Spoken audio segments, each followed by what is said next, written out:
자, 이제 홈페이지를 통해 들어온 고민 만나볼게요. 어떤 사연인지 먼저 보겠습니다. 어제 한 매장에서 음료수를 들고 가던 알바생을 제가 못 보고 부딪혀서 바로 옆에 있던 다른 손님 옷과 핸드폰에 음료수가 쏟아졌습니다. 사과드리면서 알바생분과 같이 음료수를 닦는 도중 피해를 입은 분께서 변상을 위해 제 번호를 받아가셨습니다. 그리고 오늘 저에게 핸드폰 서비스 센터에서 나온 수리비를 변상 가능하시냐고 문자를 주시더라고요. 이런 경우 모든 수리 비용을 제가 다 책임져야 하는 건가요?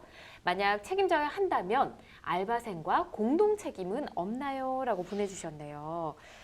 이런 경우 일단 피해를 입은 고객의 휴대전화 수리비, 또 만약 다치기라고 했다면 치료비 이렇게 보상을 좀 해줘야 될 것 같긴 한데 요 책임에 대한 부분만 먼저 좀 알아보도록 할까요? 네, 일단 여러 가지 법적 쟁점이 있지만 예. 그 해당 상담자분에 대한 법적 책임이 무엇이냐 예. 이걸 검토해 본다면 일단 민사상으로는 불법행위 책임이 문제될 수가 있습니다. 네. 그러니까 불법행위라고 하면 다들 이제 떠올리시기를 막 고의로 뭔가 잘못했을 때 책임지는 거 이 부분만 떠올리실 텐데 네. 과실로 어떤 불법행위 책임을 지는 경우도 있습니다.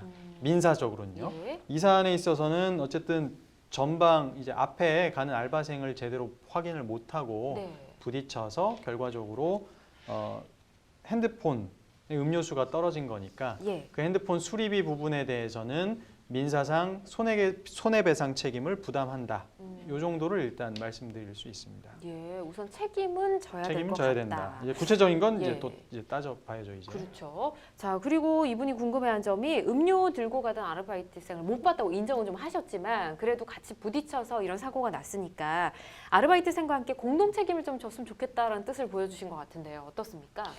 네, 그 공동 책임이라는 표현은 결국은 각자가 이제 손해배상 책임을 져야 된다는 것인데 네. 아까 강 변호사님께서도 말씀해 주셨듯이 책임을 지려면 자기에게 과실이 있어야 됩니다. 예. 그러니까 결과적으로 공동 책임 성립하려면은 사연자분 말고도 아르바이트생에게도 과실이 인정되는지 여부에 따라 달라지게 되는데요. 단순하게 서로 부딪혔다는 것만으로 아르바이트생에게 과실이 있다. 이렇게 보기엔 좀 어렵고 예. 아르바이트생도 어떤 부주의한 행동을 했다. 네. 그래서 그렇게 그 부분에 있어서 과실이 인정될 수 있다고 한다면은 공동 책임이 문제될 수 있을 것 같습니다. 다만 사안에서 구체적으로 나와 있지는 않았었는데 사연자 분께서는 음료수로 들고 가던 알바생을 제가 못 보고 충돌했다. 네. 이렇게 말씀을 하고 계셔가지고 예. 만약에 사정이 정말로 그렇다고 한다면 아르바이트생의 과실이 좀 인정되기 어려운 경우도 있을 수 있겠다. 그렇다면은 공동 책임을 지지 않게 될 가능성도 있을 것 같습니다. 아, 그래요. 뭐 이 알바생이 등을 쥐고 있었는데 뒤에서 부딪혔을 수도 있으니까 네, 그럼 알바생 그렇습니다. 책임이 없을 수도 있겠네요. 네. 아, 그럼 식당에서 이런 경우도 있죠. 이 알바생이나 종업원 등이 실수로 뜨거운 음식을 쏟거나 이런 경우를 종종 발견할 수가 있는데 이렇게 되면 식당 측이 책임을 져야 되는지 아니면 그 직원이 책임져야 네네. 되는지 어떻습니까? 이 경우에 문제되는 것은 바로 사용자 책임입니다. 사용자 책임이요? 민법상 사용자 책임. 아, 식당이 책임져야 되는 거예요? 그러니까 실무에서 굉장히 많이 발생하죠. 예. 왜냐하면 그 사고를 낸 알바생은 어쨌든 고용된 사람이잖아요. 네. 근로자이지 않습니까?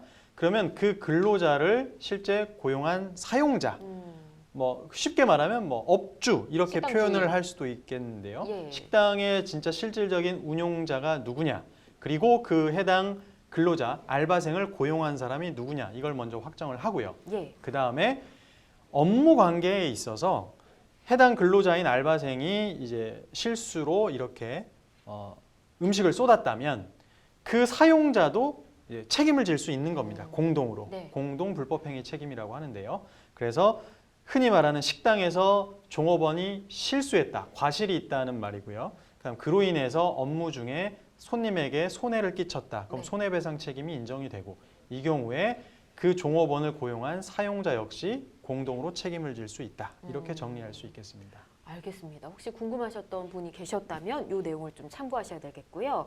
요즘에 좀 이런 것도 있잖아요. 이런 사고를 아예 나지 않게 하기 위해서 뭐 손님들을 더 쾌적한 환경에서 뭐 이따 가실 수 있게 하기 위해서 노키즈존 아이들 못 들어오게 하는 곳 꽤 많아졌는데요. 노키즈존이 법적으로 가능한 건지 어떤가요? 그 식당이나 영화관 이런 곳에서 이제 미취학 아동들을 예. 보통 제한하게 되는 것을 뭐 노키즈 존이라고 하는데요. 그 찬반에 대해서는 논란이 상당히 많습니다. 네. 그래서 노키즈 존을 찬성하는 입장에서는 업주가 영업 방침을 권하는 게 자기 권리 아니냐 이런 것도 들고 그리고 아까 말씀하셨듯이 아이들이 이렇게 뛰어다니다 보면은 예. 업주가 손해배상 책임을 그 본의 아니게 지게 되는 경우도 그렇죠. 있게 됩니다. 사고가 그리고 혹시 나게 되면요. 네네 그렇죠. 아까 말씀하신 사용자 책임 이런 부분도 문제가 될 수 있기 때문에 그 소재 아예 없애야 된다. 예. 그리고 소비자 입장에서도 자기가 선택해서 아이들이 소란 없는 쾌적한 환경 서비스를 받을 권리가 있다. 이런 것들을 그렇죠. 이제 말씀하고 계신데 예. 반대로 이제 노키즈존을 반대하는 입장에서는 이게 어린이에 대한 명백한 차별이고 인권 침해다. 네. 이런 것도 있고 비상식적인 행동을 보이는 소수의 부모에게 그런 행동을 못하게 하면 족한 거지. 아니면은 그런 것들을 일체로 막는 것은 예. 부당하다.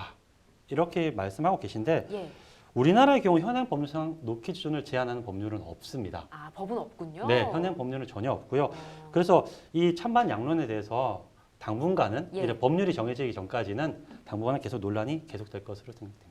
그렇군요. 아, 노키즈존이 꽤 많아졌기 때문에 이런 법적 근거들이 있을 줄 알았는데 아직은 뭐 그런 법이 없다는 거네요. 식당 자율에서 운영이 되는 상황이었고요. 자, 이렇게 관련해서 몇 가지 더 알아봤습니다. 답변을 드리도록 하고요.